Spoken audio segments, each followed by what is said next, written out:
Эми ошол киши келди, пайгамбарыбыз айтат: "Я Расулалла, мага осуят бер" деп атат. Пайгамбарыбыз деди, эмне деди? Байкагыла. Эмне деди? Угатасыздарбы? Ла тагдаб. Ачууланба деди дейт. Ачууланба. Өтө сонун, ачууланба. Арабызда ачууланбагандар барбы? Такыр ачууланбагандар барбы? Мүмкүн эмес. Ачууланбаган инсан жок. Баарыбыз ачууланабыз. Пайгамбар да ачууланган. Бирок пайгамбардын ачууланганы дүйнөлүк үчүн эмес. Акырет үчүн болгон. Бул жерде ачууланба деген сөздүн мааниси ачууланууга алып барган жолдорго баш калкалаба деген сөз.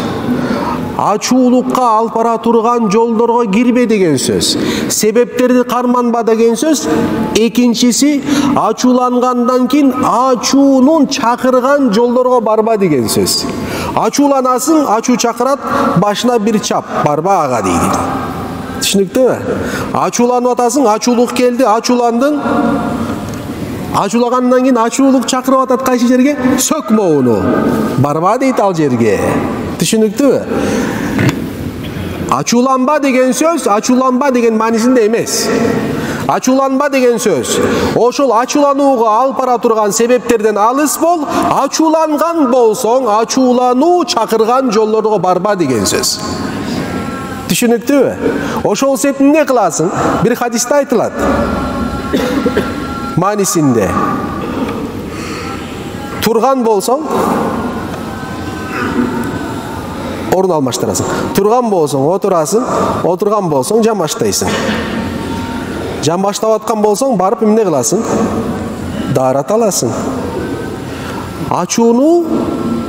Ачуу оттон, шайтандан, шайтан оттон. Туурабы? Ачуулануу шайтандан, шайтан болсо оттон. Эмне кыласың? Өчүрөсүң. Мустак суу менен даратыласың. Эмне кылуу үчүн? Ачуунун чакырган жолдоруна барбоо үчүн, туугандар.